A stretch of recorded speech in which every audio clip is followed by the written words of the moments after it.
Hello, Vol Nation. Welcome to another episode of Believe in Tennessee Football. I'm your host, as always, Kyler Kerberson, joined with Reed Bacon. Have another great podcast. We are breaking down the entire 2023 signing class. Everyone.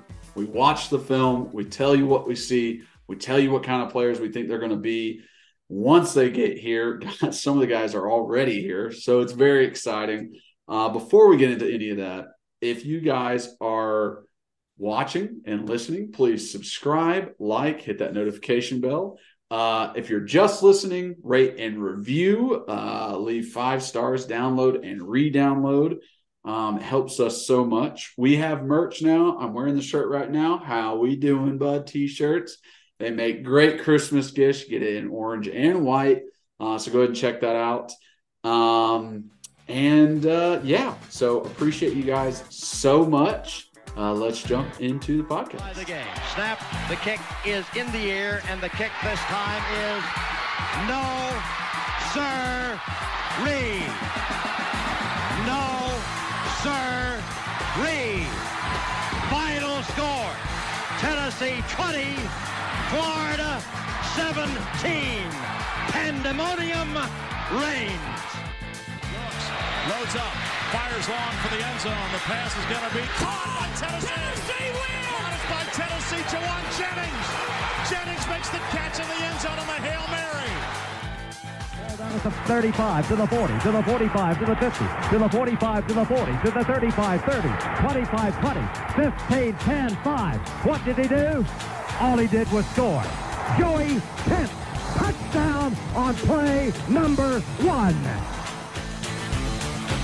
All right, so before we jump into the podcast, got to shout out our number one sponsor, betonline.ag. It is the place to go for betting. It is your number one source for betting. They have all the odds, all the team totals, all the parlays that you could ever want, and they cover every sport. You got NFL, you got NBA, you got tennis, you got golf, you got baseball, you got everything you could think of.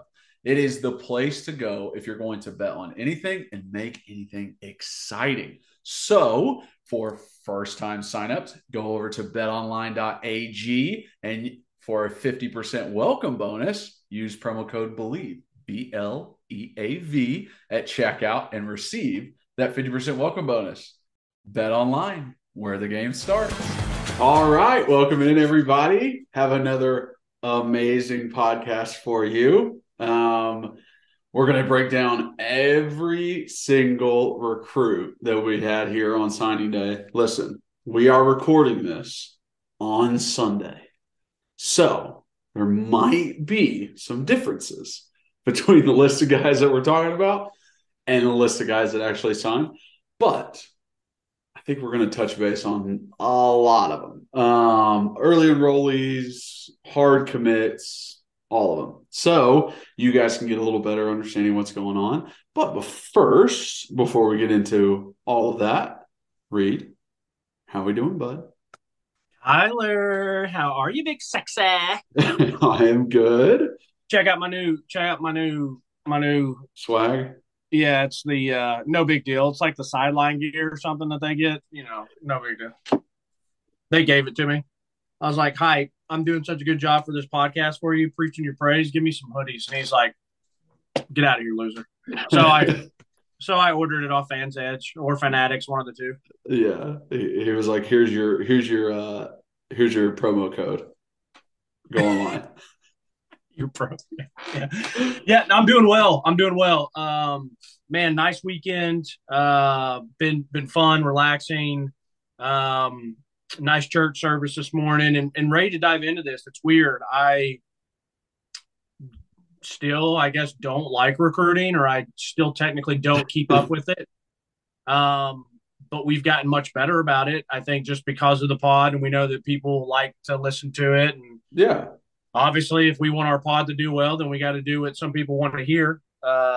And so, but once people have committed, or definitely the early enrollees, like, they're part of the team now. So it's like, I'm happy to watch them and see what's up, and kind of, and I am excited to hear about what your thoughts are, on some of these guys. So I'm legitimately excited about that part too. So excited to record, and then I will say I've got some bets going on right now, so I might be checking some scores. Titans don't play till 4 o'clock, but what an electric World Cup final. I should have woken up and gone to 9 a.m. mass. I didn't, but I still got home in time for the extra time and PKs, which was, I don't know if you even saw it, but Nope. What? No, I don't think I watched a single match. Like I've said on here, like I enjoy watching the World Cup. I really do. It's just the emotion and passion for it. It was an incredible game. I mean, there was people saying it could be like the best finals ever. I mean, because Messi and Mbappe or whatever his name is had a hat trick for France. So it's just like two heavyweights going at it. I love PKs because I think true soccer enthusiasts don't want PKs because it's kind of like, it's not like you shouldn't let it get to that, like where it's just like a free kick on the goal. It's pretty much like basketball players shooting free throws. Exactly. Like that's what decides the game. Like people don't like it. Right. And I get that. But as a non-soccer guy, like I think it is in the entire, I mean, the last little bit that I made it home from church to watch, I mean, I watched, I guess, the extra time and the PK. So I guess, and just in that moment, like you can just feel that pressure. That's why I've told you, like, it doesn't matter what sport I'm watching. If it's for a championship or that pressure is being felt in the atmosphere, I'll watch it. Seriously, I'll watch it. Imagine if we did that for football and we just went back and forth field goals. That would be intense, dude. It would be very intense, but I wouldn't like it, which, so. No, you hate it. But I did win some money. So I'm on a nice little hot streak, knock on wood, which I had a little FCS. I always bet on North Dakota State because when Tyler played at SIU, I learned how good North Dakota State was. They actually scared me. South Dakota State just covered with ease for me. And then I woke up this morning and I was like, you know what? I was like, I don't know who's going to win this World Cup, but I do think it's going to be a draw. And how the World Cup bets is like, it's kind of like the trifecta. You can either bet Argentina to win, France to win, or draw because they do it based on the 90 minutes, not extra time, not PK. So I did a draw. I think I put like $35 and won like 112. Nice. So that's a nice way to start the morning. Heck yeah. And you would have thought 0-0, but not the case. I would say, yeah, I took it whatever it was. But anyways, let's dive into this. So, first off, how was your weekend? It was good. Haven't really done much, but went to engagement party last night for one of Brienne's friends. So that was fun. Where'd you go for that? PH Craft Cocktails. Huh, where's that? I don't know. It's like around 4th Avenue, like when 4th kind of turns into Thompson Lane, But anyways, I'd never been there before, and it was fine. But it was also, there's another group there too. So we had like almost 50 people together in this one, and then there was like another like graduation group on the other half of the bar, and it was like two groups. There was so much going on. The bartenders were like a little slow too because there was so many people. Yeah, but they had like a little bit of buffet out. That was good food. It was good to see friends, and actually saw another Catholic alum, Matt Seaver, there. Oh, Matt's my guy. Yeah. I love Matt. Matt's a good friend of mine. He's a very, very good guy. Yeah. So talked to him for a second. He was there for the other graduation or whatever? No, he actually knew the future husband while we knew the future wife of the engagement. So that's cool. Yeah. So it was good. It was a good time. That was fun. Nothing much else to report on the weekend, but watching film on 26 guys and trying to break down everything and see what and some of these guys, even though in film I was maybe like, well, I didn't see much, or there wasn't a lot to it. I can still, now that we're past year 2, can kind of determine like, hey, this is how he's going to fit in the offense. Hey, what position will he play on defense? Will he maybe play that star position as a DB or safety like he has been in high school? I don't know. So like now we can kind of like expand on what they're going to be as opposed to just like what they are in high school. So that's nice. It's funny you bring that up. I agree. I think the same thing. I feel like I have visions of like I've already seen these players making plays because of the person that was in front of them doing it and how they fit in and things like that. And I like this class. One of the first things that you said is how many more defensive guys we have, and I love that. I love watching the defensive films. I obviously have so much trust in our offense that's like, let's get, I want some blue chippers on offense. I want them all over the field, obviously, but I will still always feel like we can scheme up. I feel like Coach Hype and the offense can scheme up guys offensively. Hey, you're in those meetings too. They don't want me in those meetings. Coach Hype. We need to get the ball to Reed Bacon right here. Coach Hype would be addressing the team, and I would just interrupt him and start talking, and he's just like, "What the fuck's going on? This guy even go here?"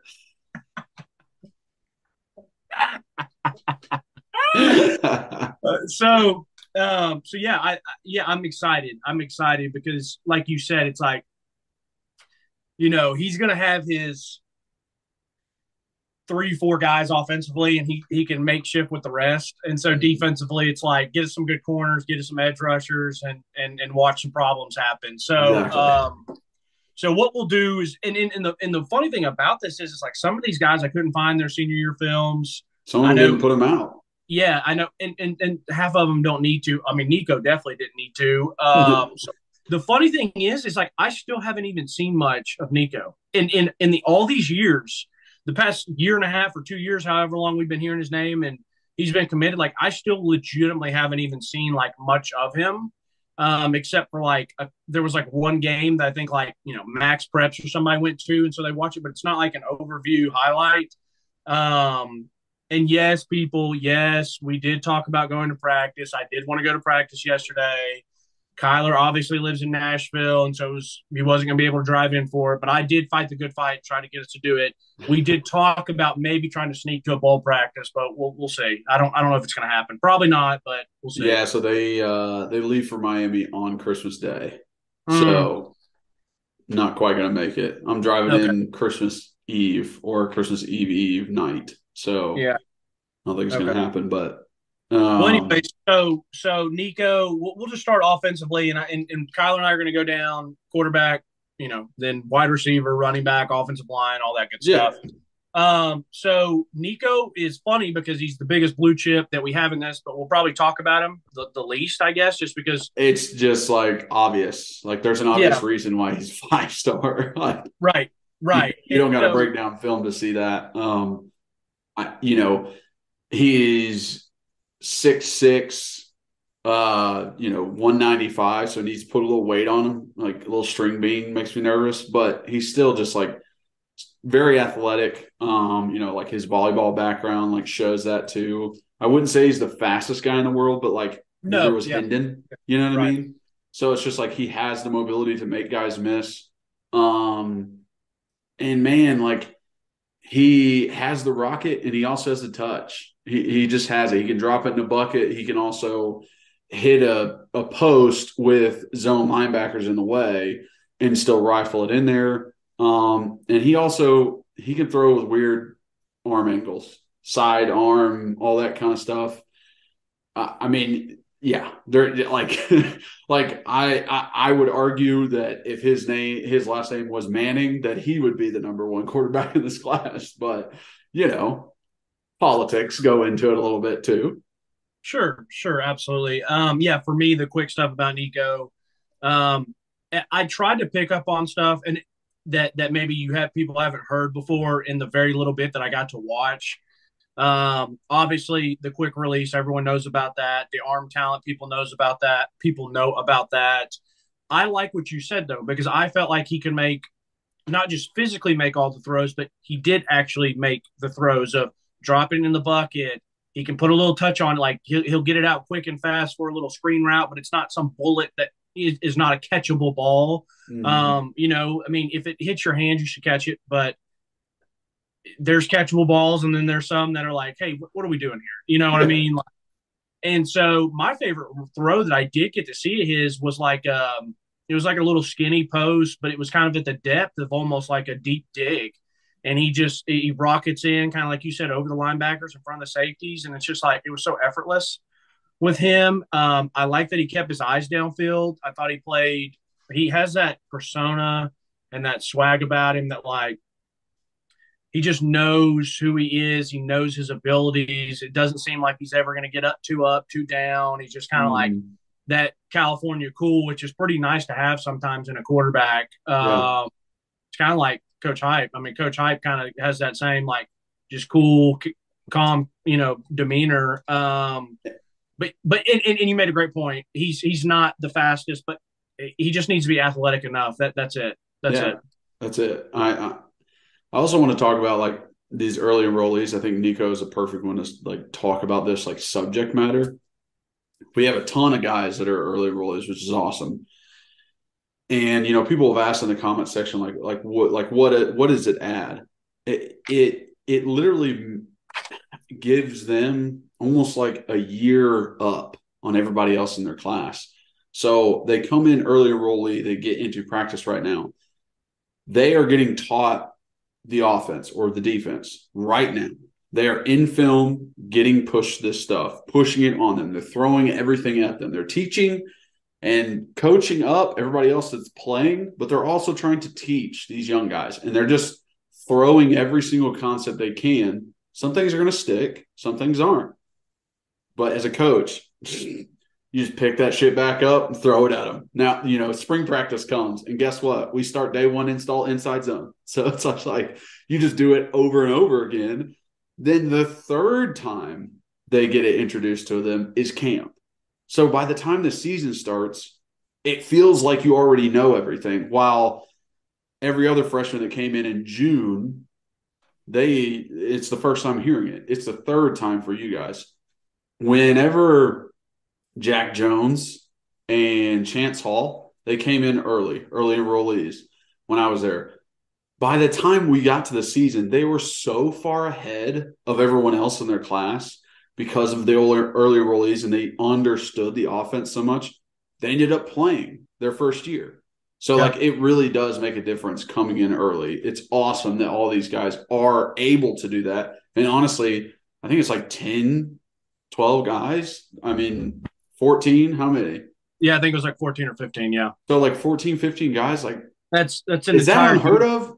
Because, like, I don't remember it being that many when I was playing or when I was coming out that could even have the chance to do that. It's an entire unit. I mean, literally. Yeah. I mean, there's 11 guys on a field at once, and we're bringing in, like I said, 12, 13, 14. I'm glad you answered that because I know people ask that. I know you weren't an early enrollee, and I'm happy for you that you weren't, because I think it was kind of known that you were going to be a redshirt anyways. Mm-hmm. And, like, for part of it, I'm like, man, you only get that second semester of senior year high school one more time. True. And it's a blast. That's one of the funnest times. Like, as a senior, obviously it's great in the season and playing. I mean, you have a blast. Those are the best moments. Those Friday nights are great. There's also obviously some stress involved. I mean, you want to play well, you want to win. And it's just like, if you do well and you kind of have everything in the books, it's like that second semester's workout, get ready, and just enjoy your last couple of months of high school before you know it gets real. So, and that's why I'm happy. Like, we kind of knew you were going to redshirt anyway, so there was no reason to kind of jump in it so quick. Yeah, I definitely enjoyed my last semester in high school, so I'm glad that I stayed. So I went receivers next, and I would like, if I'm allowed to start with Nathan, Mr. Big Leacock. So I'm impressed with Nathan. I like Nathan a good amount. And if you remember, If you remember when we broke his film down, we said, I don't know if you said it, but I was like, I don't get why this guy's a 3-star. Like, he looks like a 4-star to me. Bang, fast forward a couple months, 4-star. I mean, I can coach for Heupel. I can go work at On 3, go Vols 24/7, Rivals, whatever. There's like a million of these companies now. So, like, just sign me up. Why aren't they calling Reed? I mean, and then, Titans, they got a vacancy GM job. By the way, if I was a Titans GM, you'd be my first hire. They'd be like, oh, we're going to fix the left tackle problems? I'm like, damn right we are. That's right. Damn right we are. They're like, is he still at his play? Is he still at his playing weight? I'm like, yeah, he's 260. I'll help you find one, but I don't know if I can play left tackle right now. No. Anyway, so Nathan Big Leacock. I like him a lot, Kyler. 6'3", 200. He was one of the guys. That I was running around when we went down on the field at the Florida game, and I was getting around, like, walking by these guys because I like to do the body test. Like, when we're in practice, I try to get close to these guys and be like, does this guy seem hold on real quick. Does this guy seem bigger? Does he seem smaller? Does he, whatever the case may be? And, like, we saw Brew McCoy, and I was like, Brew's not as big as I thought he was going to be. Played bigger, and so that was great. Then there's some guys that I see, and I'm like, oh, he is bigger than I expected. Nathan was one of those guys that I walked by on the field that day, and I was like, good-sized kid. Like, he already seems like he is not just tall, but he was filled out, a little bit good size, bigger. Like, he felt like he'd already been in a college program. Now, here's what I like about Nathan. So his speed and how smooth he is and his ability in the open field does not match his size. A guy that's usually 6'3", 220 usually cannot move that well and that fluid. Yeah. So it's like okay, that's a plus. Then, like, he did a multitude of things. Now, the one and only baby knock that I would potentially have is, like, I don't know his route running because I couldn't really see it because there wasn't much. It was like he beat someone over the top. He did have, I think, my favorite screen. Right. My favorite play of his, honestly, was like maybe the third or fourth play. He had a thing on Huddle that you could watch, and it was all touchdowns. So it was like every play was a touchdown, and it was a cool highlight. And 23 on the year. I mean, producing out his butt, But, like, he comes in, takes a little 3-step slant, catches it, and he is a big guy, but he plays big and he plays physical. And it's like, I love when you watch football and, like, you see somebody get hit and it doesn't look natural because people just fall off. Yeah, like, he's breaking tackles left and right. Right. He's not, like, lowering his head like, Derek, Jerome Bettison or Derrick Henry, somebody. He just moves along with his life on the field, and people just kind of flake off. And I love to see that. And so, like I said, to go, like, hand catcher, I love that. I saw that he had multiple catches. So, like I said, he had a jump ball in the end zone. Mm-hmm. He had the over the shoulders. Mm-hmm. Like I said, my favorite one was a slant. He has a guy draped all over him on that slant.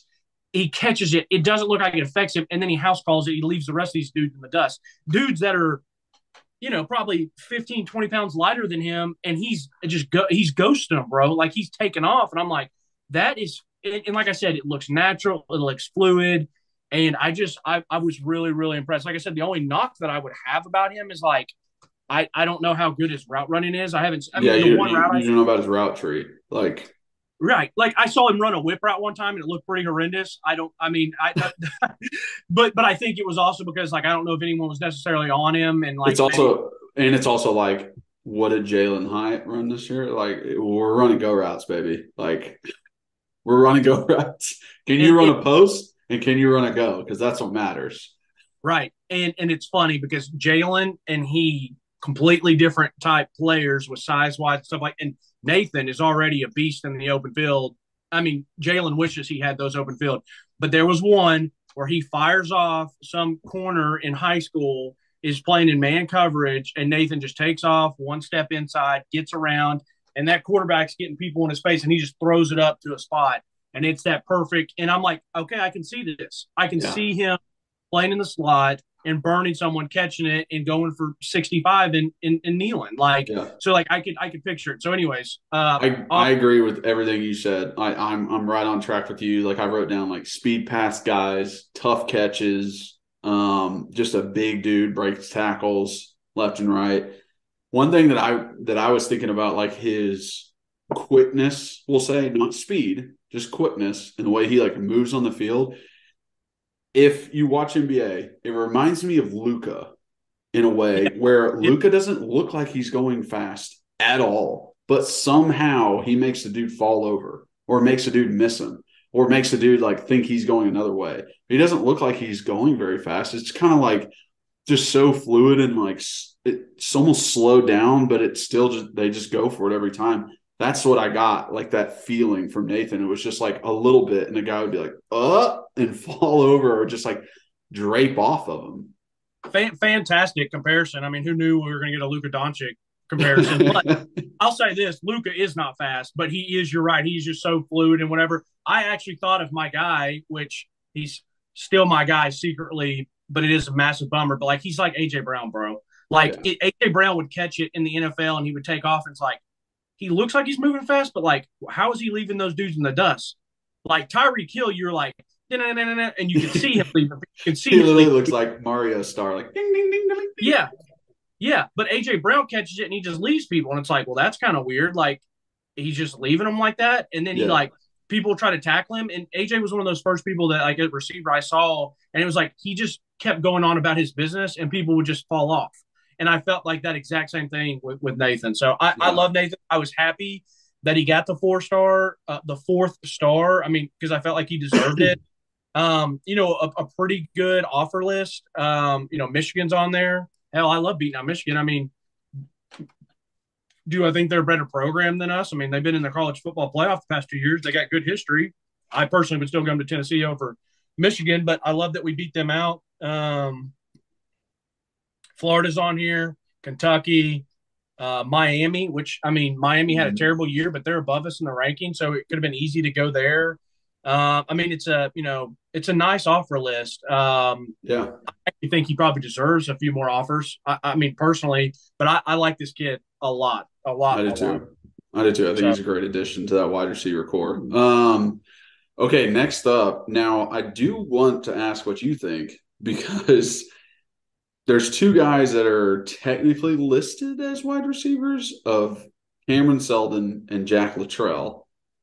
Jack put out a senior highlight tape of all defense and kick returns. And Cameron Seldon is almost his whole highlights running backs, like being a running back. So I'm not even sure if they technically are wide receivers. The one I've always seen about Jack is he's a safety. I have 24/7 pulled up. Not that I think it's the best one. I just pick one and go. That was like his junior highlights had wide receiver and safety on there. And then he had like multiple like plays as a wide receiver where he would come to camp and make plays. And like, I just saw back and forth of like their wide receiver listed here, but DB listed here. And I just didn't know like what side is he? Is he with Willie Martinez? Yeah, he's going to be defense. Okay. So they have him listed as a safety. I never thought he was anything else but a defensive back, and that's not the fact that I think he could be a receiver. In college. I think he could play either side of the ball, but everything that I've seen, he's been safety. Let's talk about. So for me, what I have is we can go Nate Spillman really quick, and then we'll go Cameron Seldon, and then we'll continue on because like I said, I have Jack on defense. So Nate Spillman, this one's going to be really quick, and once again. I should have said this to start the pod. I still feel somewhat uncomfortable even talking about this because these guys, for me personally, like I would say they're all better football players than me because they're all gotten a scholarship to the University of Tennessee. So I don't want to – I feel bad talking bad about these people because first off, I want them all to be successful. I really do. I want them all to go and have great 4 or 5 years or 3 years and enjoy their college time and have the most success. So this is just purely like what I see, and not that I think I'm better than them or anything like that. Now it's different for you. I say this all the time when we're talking about, but it's different for you. You were a big recruit. You did have offers to go everywhere. You did go to UT. You did produce. You did have a time in the NFL. So, like, it's different coming from you. But for Nate, it's exact. Like, I couldn't even find a senior year highlight film. So, it's the first one I watched again, the one that I watched recently. Yeah, me too. Listen, like, he's fine. He's a good above average high school receiver, but nothing special at all. What I saw. Now, he could have gone out this senior year because I know someone mentioned to us that he was injured and maybe didn't get to play as much. I will say the things I do like about it. Dude was coming from a great program and learning from Trent Dilfer. Like, he's going to be the type of guy that's going to come into the program and is already going to be head and heels above people because of the coaching and even the program. I remember when I went to Memphis and, like, I was so much more prepared than other people, not only the game of football in general, but how to go about your business as a football player. Catholic was run like a college program. The way that we worked out, the way that we practiced, the way that we all handled ourselves, like, everything about it was like a miniature college.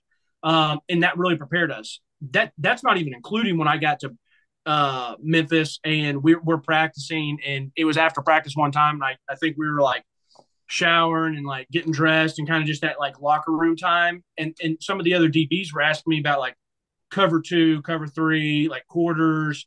And to me, in my head, I'm like, what the fuck is going on here? Like this was before trolling was a thing, but I'm like, are these guys messing with me? I was like, dude, these guys literally don't know this stuff because they were just said, hey, go man this guy up, or hey, you got this deep third. And that was it.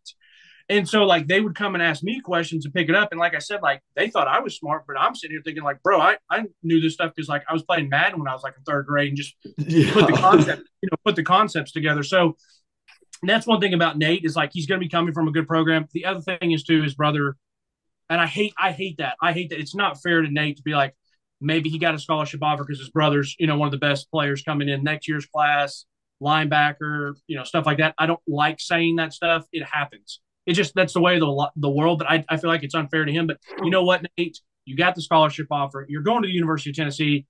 You got the opportunity, as everyone else, to go make the best of it. Just personally, what I've seen, like, there's nothing really special there that gets excited. Doesn't mean that he can't become something good. And that might just be like that might not be your fault because that's what you've seen. There's literally not that much out there. He didn't do anything for his senior year. He's got his junior year on there. And then the plays he put on there are all go routes and streaks. And he shows good speed. That's definite. He shows good speed. That's great.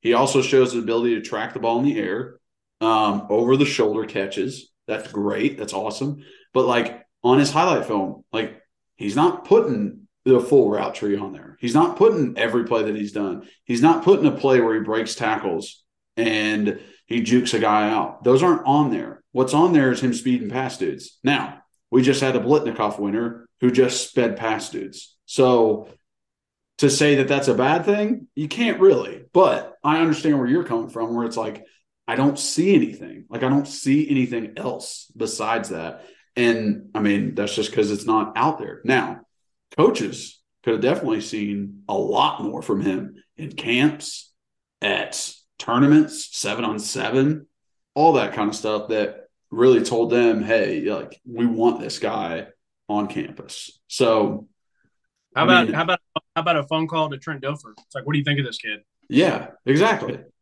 I mean, Trent's gone now, but, like, it's like, yeah, call him up. Hey, what is it about this kid? And, obviously Trent can shoot him straight. I hope he would, and not necessarily like, just try and sell his own player, but like, hey, like, yeah, in my experience, this is what he does. But I still think he's a good addition. 6'1.5", 194, like, still a good size guy. But we'll see. We'll see what happens with him. I think we go Cameron Seldon. Yeah. Now, Cameron is one of my favorite recruits in this really class. Yes. All right. This is gonna be good, people, because I like him as well, but I got some big questions about him. I love Cameron, and I don't see him as a wide receiver. I see him as a running back. because of what he's put on film. He's put in great plays at wide receiver on film. Yeah, that's awesome. But when he gets the ball in his hands in the backfield and hits the edge, this man runs the hardest I've seen in a while on anybody's tape. Never goes down off one tackle, always breaking tackles. He is faster than every single person on the field. I mean, he literally is.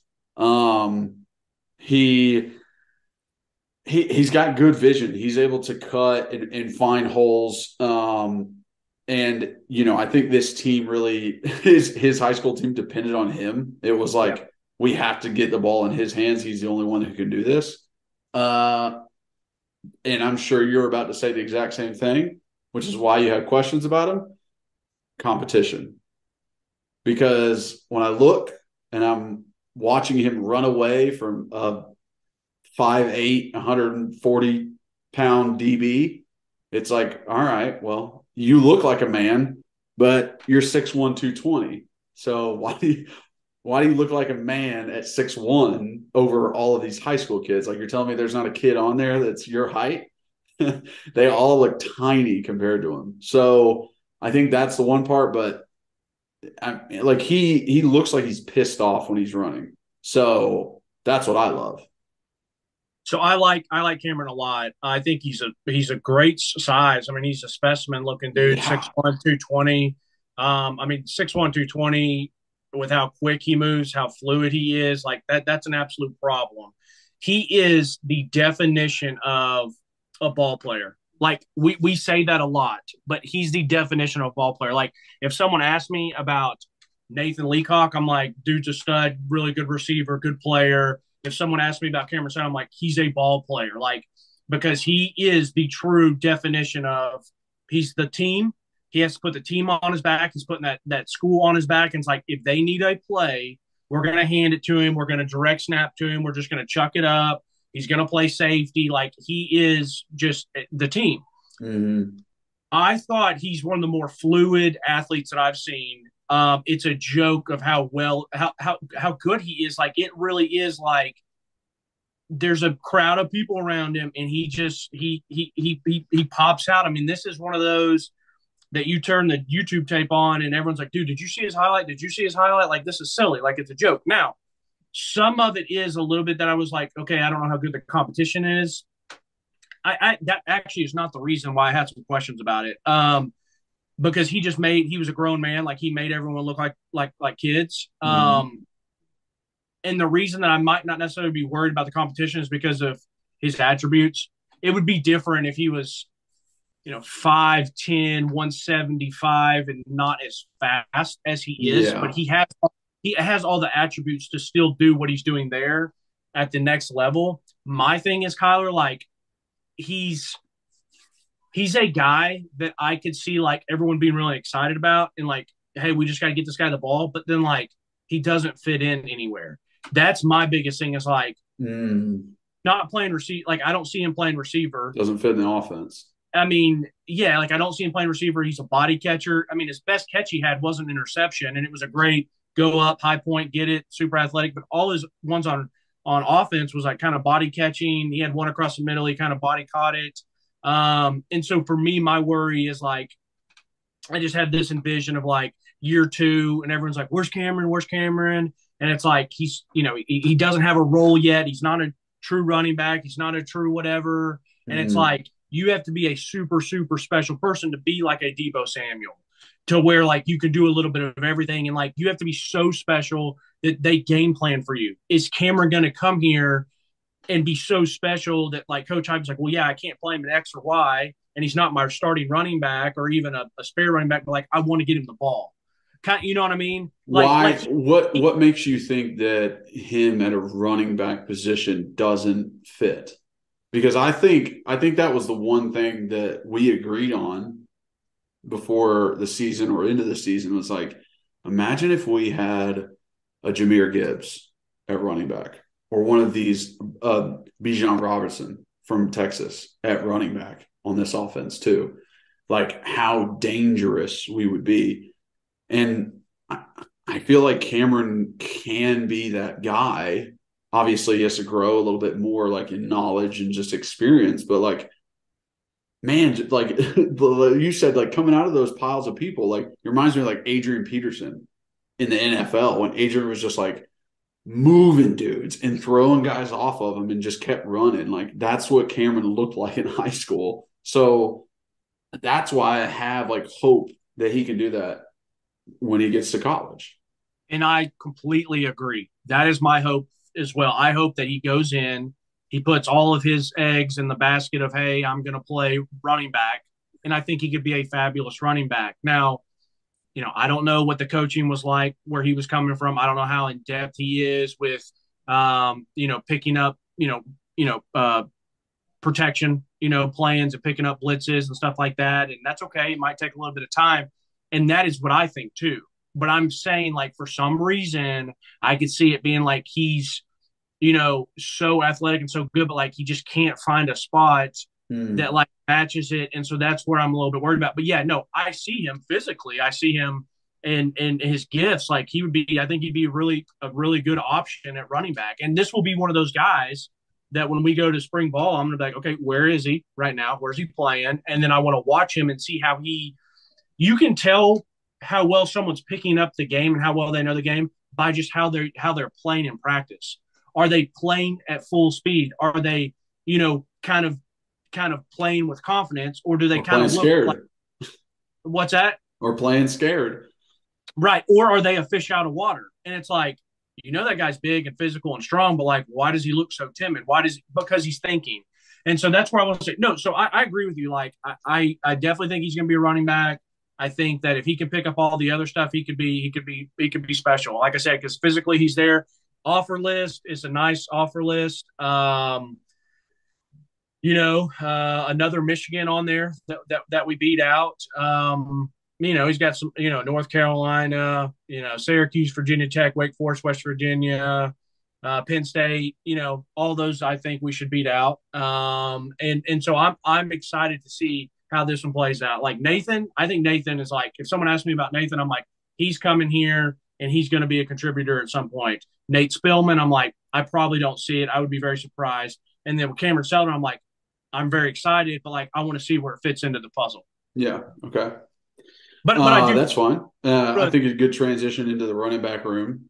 We talked about our one running back commit of Khalifa Keith, 6'1", 225. And he looks a lot thicker than Cameron for some reason on film, even though he's listed 5 pounds heavier. Just a thick dude. He is a one-cut back. That is what he does. He glides along those blocks, finds the hole, puts his foot in the ground, runs straight. Downhill, baby. That's it. There is literally nothing else on his tape. There's not him catching the ball. There's not a toss. There's not a pass block. There's nothing else on his tape. That is it. So it's hard to determine how well of a running back he will be holistically. And it's also like these two guys of Cameron Seldon and Khalifa Keith are nothing like the running backs we have now. They're both big dudes. We got quick guys now. We got quick, small, can fit through the tiny gaps, and it's working well for us. So I wonder, is this what Heupel has always wanted, is the bigger back, but could never really find? Or it's just like, I can't pass up letting this guy go because he has shown flashes of exactly what I want. So I don't know. I don't know how they're going to fit in the offense. I don't know how the offense might change just based off the plays we run because we have bigger backs. But I wish I could have seen more of Khalifa Keith. So right now I'm very much like he can do one thing. Reminds me of Tom Smith, if people don't remember. I think 2013 class, possibly. 12 maybe. Yeah, I think he was underneath me, but yeah, Tom Smith from Florida. It was all just downhill, one cut running. That's all he ever could do. It left me wanting more, and not left me wanting more meaning his skill level. But just like you said, like that, like it was weird watching because I'm like, this is impressive.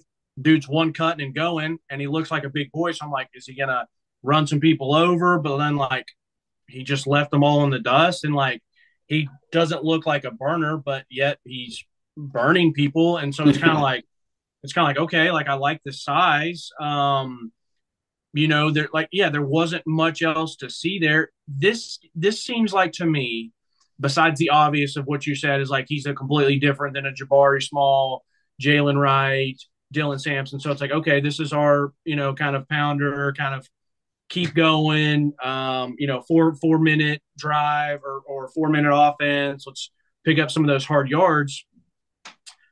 And it also was like, in a way, like this guy seems like the guy that's like not going to do anything super special or have any like amazing plays, but yet you just look up and he's just super productive. Like, I don't know if people like kind of know what I'm talking about, but like you play with the guy maybe growing up, or like you watch this guy and you're like, he just does everything like pretty well and nothing's like a splash, but you look up and it's like, oh wait, like Double K had 23 carries tonight for 144 and like a touchdown. And it's like, wow. And like that, he's averaging 4.5 yards a carry. Right.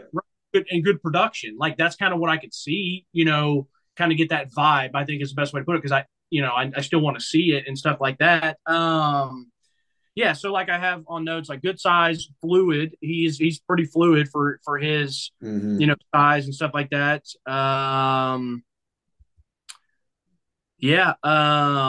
Kind of explained about that. The other thing is too is like the offer list was a little. I mean, I know he was committed to Kentucky, and we got him to flop, which is nice. And the offer list is like it's a little weird because it's like some of these smaller Division I schools, but then he still has, like I said, Kentucky and Tennessee. He's got a Florida State. He's got a Miami. He's got a Mississippi State. He's got a South Carolina. So once again, some of those teams that for some reason we're in recruiting battles with every once in a while, even though I think we're in much better position than those. Like, I think we're better than Kentucky. We're definitely better on the field than Miami, but for some reason they're recruiting decent right now. South Carolina beat us, but I still think we're obviously a better program than South Carolina is right now, or pretty much all the time, but even projectile wise. And so like, I'm glad to see that we've won that recruiting battle. Don't want to repeat myself. He's one that I'm excited to see in practice. He will be a guy that I'll be excited to go, like, let me see what his size is like. Let me go, is he the two parameters that get you excited for practice? Guy that you don't know a lot about in Khalifa Keith, or guy that you honestly see how freaking great they are. That's it. Like, those two things excite us for practice. To be like, oh, well, I haven't seen a lot. I've seen a couple things, so now I want to see more. So I think him and Nathan Spillman like fit in that category. Yeah, and sometimes it does work out. Like, not to give us a bunch of kudos, but because we're the best at what we do. But we did go to practice, and immediately we were like, "Who's that?" That's Dylan Sampson. I was like, "That's my guy." Because remember, I really liked his film, and you were like, "Wow, I love the way he runs." Then we talked to the offensive line. Well, you were talking to the offensive lineman, and they're like, "We love this kid. Like, he's a really good runner," and everyone was already at that time fired about Thomas, and we looked at Justin Williams Thomas, and like I said, fish out of water. Like, just did not. And we saw it, we called it, and now the season's gone by, and dude's transferring. Exactly. So it's like, once again, not saying that I don't know that he could. I hope he goes somewhere and plays and does well, but I'm just saying, like, you can tell things. So I will be excited to see some of those different things. All right, now we're talking about Ethan Davis, and then we'll get into your big heavies, offensive linemen. So go ahead and you kind of start with Ethan. So with Ethan, 6'5", 221. Obviously, he's going to have to put on some weight to play the tight end position. On his film, I did like the fact that like he did have a good amount of jump balls on there. He was very successful at them. He is a basketball player playing, like, the way he plays, and you watch, like, he finds the open zone. He boxes out linebackers to try and get to the ball.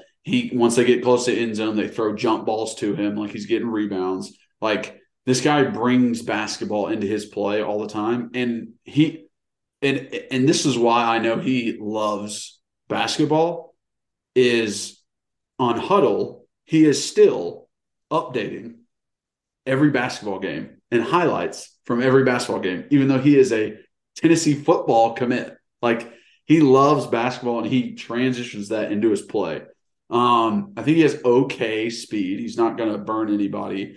One thing that I'm like, hey, you're going to have to integrate into your game, which I don't think he has because he didn't show it on film, is more blocking. Like, Princeton Fant is one of the most electric tight ends and like was able to do so many things. And it's like, as a tight end coming in, you're like, oh yeah, look at that. That's so cool. But maybe they didn't notice how much he blocked. Like, Princeton blocked a lot, like out of the backfield, out on the slot, blocking for other wide receivers. Like, he had to block a lot. So as a tight end, as a bigger body, you are going to have to get used to that. You're going to have to get really good at it. And then his film, it's so funny with these guys. They'll put in the most mundane, dumbest plays that don't show me anything. And then 5 plays later, they have one that shows me exactly who they are and who I want them to be. He would put a screen in where he got 3 yards or 4 yards on it, and he made the first guy kind of miss the tackle, and that was all he got out of it. And then 5 plays later, he has a play where he is sprinting downfield to try and get blocks for another guy. And like, that's what tells me more about you. That's the play you need to put on first and to show me who you are as a football player, not the random screen you caught for 3 yards. So like, I remember like it transitioned to those screens and I was like, what is this? Like, why is this on here? And then I saw that play and I'm like, oh, I actually like this guy. Like, it like changed my opinion of him when I saw that play. Like, when I see you put in effort that has nothing to do with you, that doesn't get you yards, doesn't get you stats, doesn't get you anything else, if you're selfless like an offensive lineman, I like it.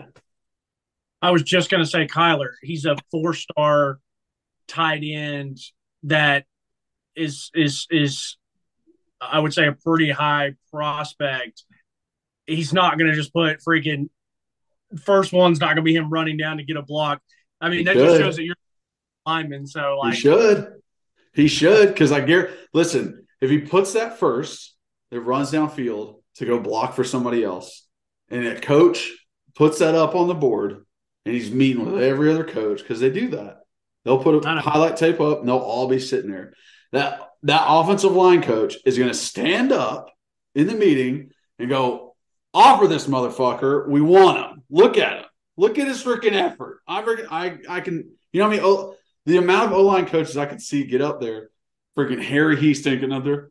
Listen, this is like one of the best guys that I've ever seen. I love this blocking. Sam Pittman getting up there. Man, I tell you what, you can't get anything better than that. You can't get anything better than that. Coach Mo going up there. Hey, buddy, I'm freaking excited for this guy. I'm freaking excited. I want him on our team. Like, I see it. That's just how it is. So that's what I'm saying. If you show me effort first, you show me, fortitude, you show me selflessness first, I'm all on board. Okay, once again, sorry, people, for that offensive lineman coming out from Kyler Kerberson. Let me say this, Kyler. He's not an offensive lineman. That's true. So I get where you're very close. He's about 60 pounds from being one.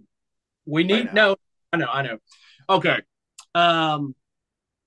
Athletic, but I thought it was a good point that you made. Like, he's not overly fast. So like, I was hoping he would maybe be that much more. And I don't mean to start off with a negative because I like Ethan a lot. Now, he got injured and wasn't able to play his senior year. If I'm not mistaken, I thought I saw where he hurt his shoulder pretty early on in the year and had to get surgery or couldn't play anymore. I would like to see him be a little bit faster because I want that dynamic. And I'm not saying he can't be, but I was wanting to see that dynamic tight end. So it's kind of like, let's talk about the best of the best. So, you got Travis Kelce, you got a Mark Andrews, you got a George Kittle. So it's like, if I'm seeing this, like, are we going to get the George Kittle that can do it offensively? I mean, that can do it pass catching, yak, and blocking? or is this more of a Travis Kelce type? Or is it, a little bit in between, like, like Mark Andrews or whatever. So for him to not have blocking on there, I'm like, let me basically see that you're an oversized receiver playing tight end, which he kind of is. But like I said, I wanted just a little bit more speed and quickness.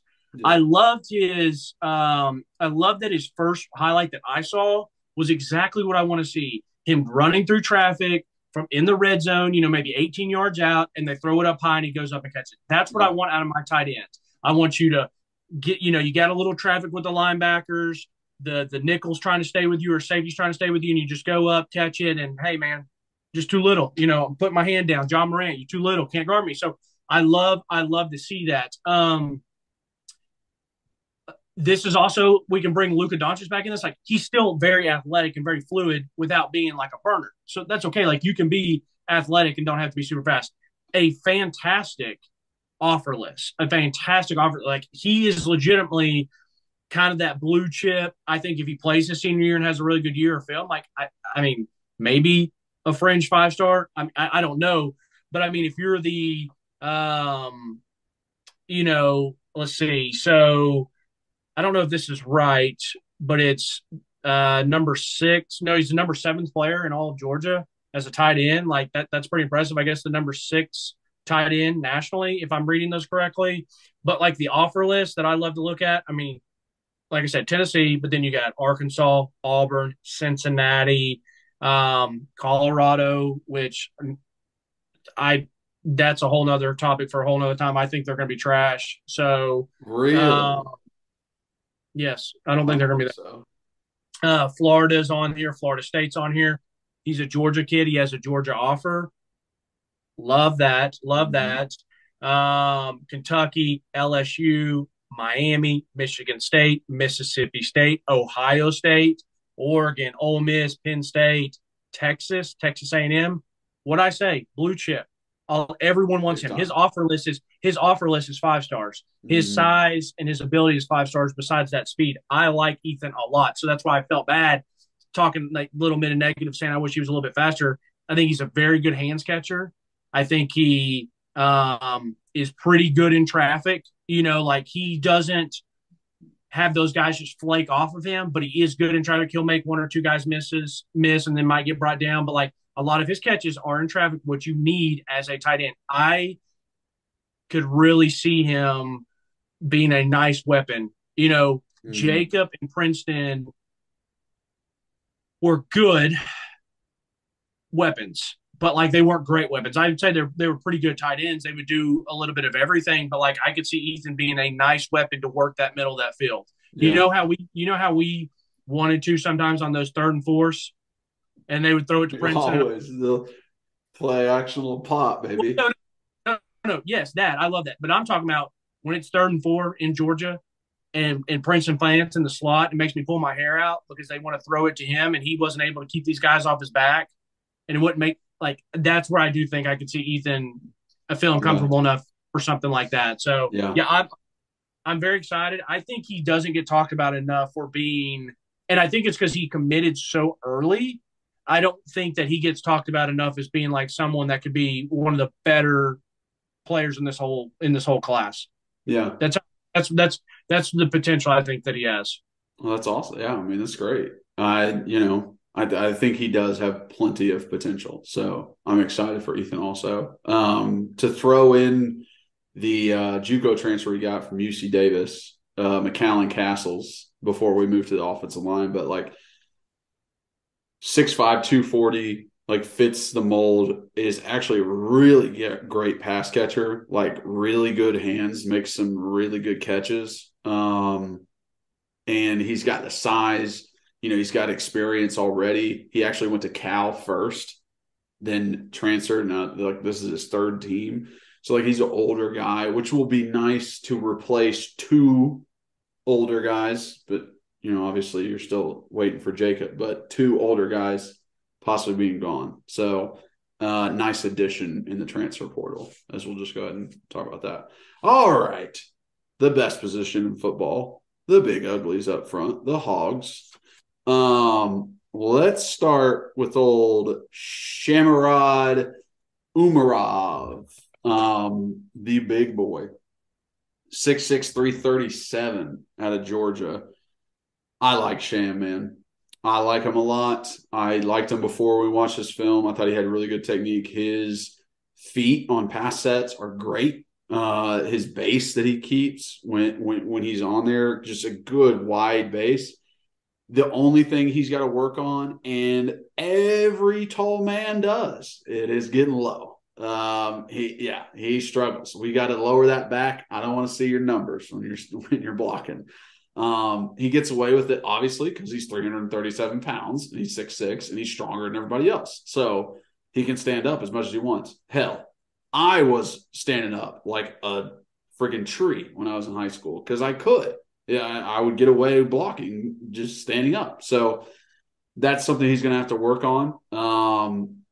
One thing about his play, and you didn't get to see it as a part of it, but it's something in our offense that we do a lot, is pull our tackles. We pull our tackles on counters and powers and get around the edge. And Darnell Wright was one of the best at it. His athleticism and his ability just to take dudes out, you don't get to see that in Sham's film. You don't get to see that part of him, even though I know that it's going to be an important part once he gets here. Is his ability to get in open space, his ability to find blockers when he's got a lot of traffic moving in front of his face. That's tough to do. And we'll talk about another guy coming up that actually does that a lot. But I like Sham. I like him a lot. I think he's got a lot of potential. And he's already huge. Like, you can't coach size. You know what I mean? I always had a little bit of an issue recruiting 250-pound, 260-pound dudes and then be like, yeah, we'll put weight on them. Like, guys, like, they get a little weight on, they're not even sure how to move anymore. Then they're stuffing their face every 3 hours just to try and put on pounds. And it's like the most miserable thing in the world for them. And it's like they're just not built to have lead in their ass. Like, if I want an offensive lineman, I want a big base, big legs. I don't want a big top. I don't want just like super wide shoulders, these little skinny picks he's standing on, which I've seen before. But it's like, I want a big wide base, big feet, and big hands. Like, that's what you want out of offensive lineman. And he's got it. So I'm excited about Sham for sure. I'm going to be quick on some of these offensive linemen. Obviously, that's your specialty. I like Sham as well. I like Sham from the moment he committed and we watched his film, because I felt like he was all in. When I felt like he was going to like all the games, like he was coming up. When we saw him in person, I mean, the most typical offensive lineman I've seen, long hair, dude's wearing like a cutoff muscle shirt to like a official or unofficial or official visit. I don't know what he was on. We got to walk by him, big man. Like, this is a compliment in the best way. Dude looked like he might have not even showered that day. And he's just like, I'm here to root this team on. I'm here to like mess some people up. And film wise, I think his balance and his athleticism and his feet, and I could see it. I'm so happy you brought it up, because I didn't think about it. I could see him being a very nice puller. I really could, because when you see him work to the second level in his highlight films, it's very effortless for him. Yeah. And I like Sham a lot. I would be surprised if he's not a 2-year starter, maybe 3-year starter, depending on what happens in front of him. But I like him a good amount. And let me be fair to him. Let me read off. That offer list. Yeah, we gotta see. Matter of fact, I'm interested, because I know I read it off once before, but let's see how it. And I'm sorry, yeah, we've definitely talked about it before in the pod. Yeah, no, I know we've already broken his film down, because I remember rewatching his, or like when I was watching the film, that it was the same thing. Another Georgia guy, which I like. And you know what? It's funny you're talking about his size, can't coach size. I actually thought about that when we got the JUCO kid. Because the other couple pods ago, you were talking about Orlando Brown. You're like, Orlando Brown's not even that good. but he's going to make a ton of money because he's just a huge, huge man. He is. Man, listen to this, bro. This is another Ethan Davis type, like kind of blue chipper, man. Like Tennessee, He's a 4-star. yeah, Tennessee, Georgia, LSU, Michigan State, Auburn, Florida, Florida State, Kentucky, Miami, North Carolina, Ole Miss. I mean, it's a nice list. He's a Georgia kid, and Georgia offered, and we got him. I love that. So you know the two teams that I want to steal offensive linemen from the most: Notre Dame and Michigan. Notre Dame and Michigan, the past decade, have dominated in offensive line production, in offensive line play, and guys getting to the NFL. They also have about 6 of the 10 Joe Moore awards in that time period for offensive line unit of the year. Michigan's back-to-back these past 2 years. So when we can steal an offensive line recruit from those two teams, that's when you're going to go, holy shit. That's what I like to see. Obviously, okay. Sham doesn't have an offer from either, but when you're on that level, those are the ones that we need to steal. I would take this moment and take a shot at both of those schools, but you're a good person. But NFL wise, is what I respect. And if they get drafted and then compete and play early in the NFL, I'm not going to knock it because I can be like, yeah, Michigan's got a great offensive line. They're going to get, probably blown out again by another SEC team. I don't know that for sure. We'll see. But like, same thing with Notre Dame. I'm like, Notre Dame does have a really good offensive lineman, but it's like, so I'll refrain from taking my shots. But I agree. Like, I want, personally, if someone said, Reed, you can either have the 2 best blue chip, wide receiver and running back, or you can have the 2 top blue chip offensive linemen for this class. I'm taking the offensive lineman every day, every year, day, baby. Every year. I'll find another running back. I'll find another receiver, even if it is a friggin' Bijan Robinson. Exactly. Hopefully I'll go get Jamar Gibbs. All right, let's hear your thoughts on Ayden Bussell. Yeah. Okay. Yeah. 6'5", 287. So he's a little tiny bit undersized, but that's fine. He wants to finish. Like, his main goal on a play is to dump a guy. It's not to see where the ball goes or follow the ball. It's to dump the dude. So love to see that out of offensive lineman, just aggression. I think he's got, a good base. His pass pro honestly, like, surprised me how good. Like, I did not think it would be that good. And then to see him set out of there with speed and quick steps and have good footwork, I was like, oh, okay. Like, yeah, I can see this. I see Ayden probably being a guard, if I had to guess, not a tackle, which is not a knock in any way. It's just, hey, this is going to fit your body better and fit how you play better. Right.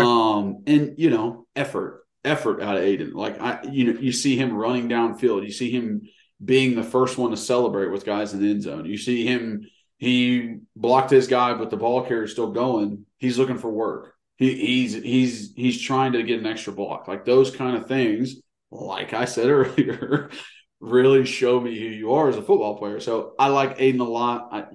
Obviously love the fact that he's a Tennessee guy. We're keeping guys in state. So I think Ayden will be an interior. He'll probably get some center snaps while he's at practice too. I would not be surprised. And it seems like a pretty good overall player. I can't wait to get him up to probably 310 is what I'd like to see. He's a little under 290 right now. So, like, put about 20 pounds on him, I'll be real happy. I remember when we first talked about Ayden, and we both kind of like that nasty. I know that you had mentioned you like this finish. One of my favorite plays on the highlight tape is a pass pro, and he doesn't have someone initially, and he's got those good feet. He's got that head on swivel, and he comes down and picks somebody up. And that's what I like to see from a high school level guy. He's finding work. He's a headsy football player, and he also seems like a guy who is like, I mean, and it makes sense, Middle Tennessee guy. I don't know for sure, but like maybe family grew up and he grew up being a Tennessee guy. It's like it just seemed like dude was all in from the minute that he got the offer.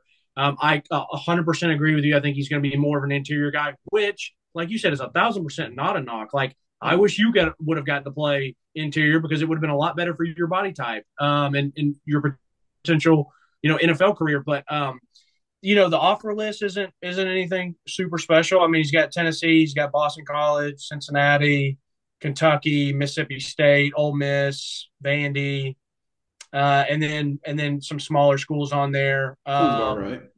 Yeah. But this is like, for example, so if like we're talking about Nate, who's a 3-star, or we're talking about Ayden, like those are not on the same level. Like I expect Ayden to come in, and I think he plays.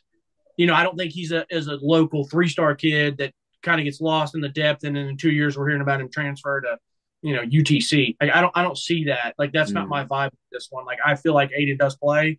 And the he kind of reminds me of. Kind of reminds me of Dylan Wiseman a little bit.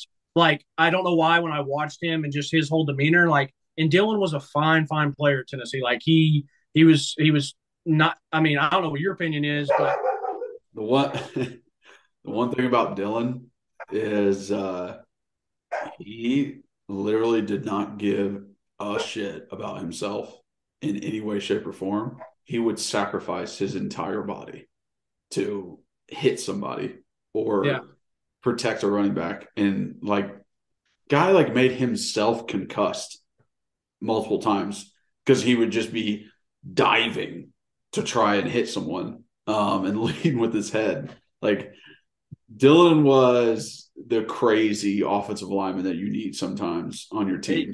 You need one on the you need a crazy 1 or 2 offensive linemen, and you probably also need one crazy linebacker, maybe one crazy safety. Like you got to have a couple of those dudes that are just a little unhinged on our team. Yeah, a little bit of a screw loose.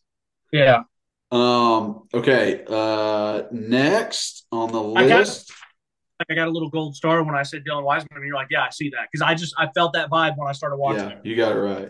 Vyson Lang, 6'4.5", 335 out of Alabama. The first thing I pulled up on I was like, dang, this is a thick boy. Like, I hope he can move well. And then it's like the only play that they run, they pull him. They pull him over and over and over and have him lead block for his running back over and over. The most impressive part about that is he doesn't fall. He does not fall down. He's pulling from the tackle position and going inside the A gap between the center and guard. There are so many bodies there, whether it be D tackles, interior offensive linemen, linebackers. Not once is he tripping over dudes. Not once is he falling on his face and not able to block anybody. Like, he stays up. That is incredible balance for that size of a man to have and be able to get to a second level block and open up a lane for running back. Like, that is so impressive. And it's funny. Like, when I opened up the field and just looked at him, first looking at him, I'm like, oh man, like, I hope he can move. Because sometimes these guys are just so big, they cannot move quick. And I was like, hell, he might not go 5'1" speed, but this man's got balance. He can keep himself up. He's not going to fall over. So I like this film. I like what he showed on it. I think there was a lot of times that he is torquing instead of really dumping a guy, which is just someone not telling him the right thing to do. Like, that is just an O-line coach being like, yeah, good knockdown on that. But it's like, it's not a knockdown. You did a wrestling move. You pushed and pulled. You pushed with your right arm and pulled with your left. So you torqued his body to where you could flip him over. And it's like, yeah, that works in high school. But when a guy benches 400 pounds just like you do, and you're going up against him, that doesn't work. And he's going to put you in the dirt when you try it. So that kind of stuff, obviously, like I said, with offensive linemen, a lot of times they do not have technique because they aren't coached technique. So a lot of it's about size, effort, their athleticism, his balance, for instance, and like tenacity. Like how much do you want to kill the guys in front of you? And he has that stuff. So I like him. I think he's a good, he's a later addition. And he's definitely, to me, an interior guy also. That's what I was going to ask.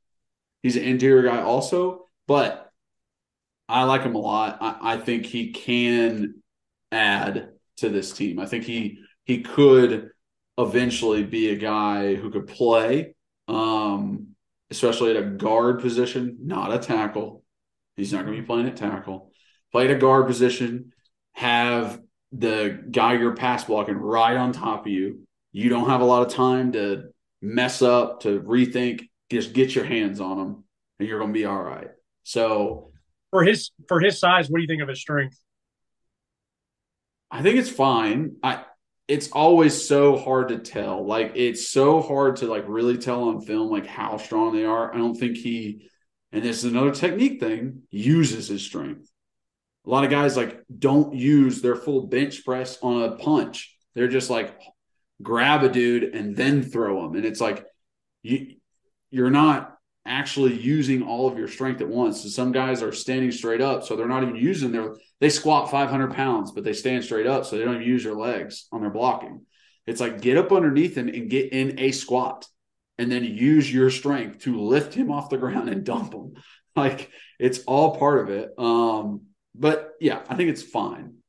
And if you're 300 plus pounds and you get into an actual weight room, you're going to be benching, squatting near 4, over 5, near 6. Like, you're going to be able to do those things literally just based off your weight. Like, it definitely helps when you're like trying to lift. So I think you'll be all right. So the reason I asked about his the strength is because if you are 6'4", 335, and he looks like a good size. And I agree with you. When I first saw it, and I watched it a little bit ago, and then rewatching it just here a few minutes ago or earlier before the pod, it's like, is this a sloppy body? Like, what are we doing here? And I don't think he's a sloppy body at all. I like the fact that they trusted him enough to play tackle in high school, because I think playing tackle helps with his athleticism. Yeah. Hopefully that'll help him be an athletic guard, an interior guy.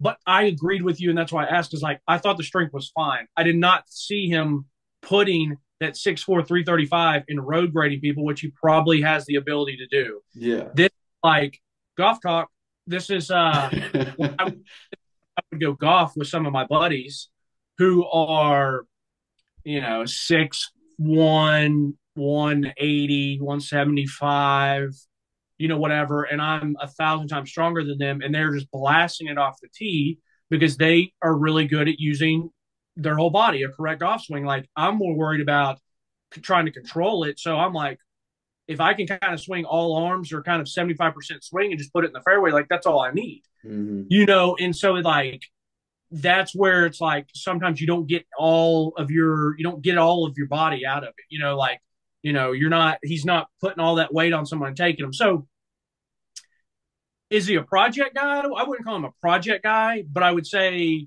maybe more of a potential guy than a project guy. Because Tyler, listen to this. This is a fantastic, this is a 4-star offer list, a high 4-star, even 5-star offer list. So Tennessee, Auburn, Arkansas, Florida, Florida State, Kentucky, LSU, Miami, Mississippi State, wait for it, Notre Dame. Love it. Ole Miss, Penn State, South Carolina, Texas, Texas A&M, so a lot of coaches are seeing a lot of stuff that they like in him, and not that I don't. I like what I saw, but I wasn't like, oh my God, this is an all tape guy. He didn't make the Reed Bacon all tape team, which doesn't, because like, you know what I mean? Like, don't give up sacks, give a little crease, and let's move. Let's keep exactly.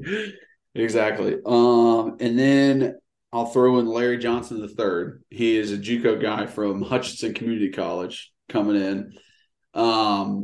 So technically he's a transfer, I guess. I don't know how they equate those guys now because they used to be like part of the signing classes. 6'6", 345. Now this I saw and was like, he's a sloppy body. He can't move. He's slow as molasses. And I'm watching the run plays, and it looks like it. He's on the backside just trying to cut off that three, like can barely get there. He's trying to get up. He is huge, and he is strong. He definitely uses his strength. But then, all of a sudden, here comes a pass set. Here comes a pass rep in his film. And I'm like, where the hell did those feet come from? Because I didn't see those in your run blocking. You didn't move near that quick. But then he gets in his pass set, and, I mean, it's crisp. Good first initial kick to get out. Then he's got them choppy feet, and he's working with this guy. Like, that's exactly what you want. He stays square. It's like his pass set at tackle looks great. I need to work on his run blocking. This is a guy I don't think he can pull like Darnell Wright did this past year. So can he make that next step? Can he actually contribute? Okay, can he play? Because he has to play tackle. He is too damn big to be inside. He just really is. He's got to play the tackle position. And at tackle, are you going to be able to move? Can you cut off a 4-eye on the backside? Can you take care of that man by yourself and let us take care of the front? Because that's what you're going to have to do versus Bear defenses, versus a lot of teams that we're going to play. Can you get out of your stance fast? Can you cut him off? That is my question mark when it comes to Larry Johnson, because he is so big and is not moving out of his stance very fast. But hopefully he is able to grow. He's able to integrate into that, because unless he does, he's not going to see the field. And I want him to see the field. I want him to have success. I want every single one of these guys to have success. Agreed completely about when I first saw this on Twitter and it came through, and I was like, oh boy, is this a project boy? Is this just a big body? Let's get him in here. Let's see what we can do. And then he pop sets, uses them feet. I was like, what? Yeah. I was like, not expecting that on one of his first couple highlights. Yeah. This is also one of those golf talk. It's like, bro, get your weight in what you're doing and mow people over. And you know what? 6'6", 340, we all know he ain't going to be 340. He's going to be down to, 325, Yeah. 330 if he plays. You can't keep up with this offense at 340. Right. And this is another one of those guys that I'll be excited to see at practice. So Sham, I think I know what I'm going to see at practice. Yeah. Ayden, I have a feeling I know what I'm going to see at practice. This one's is this going to look good, or is this going to be yeah, this is maybe kind of what I thought, because there's a little more potential than I was expecting. Yeah. When I first saw it.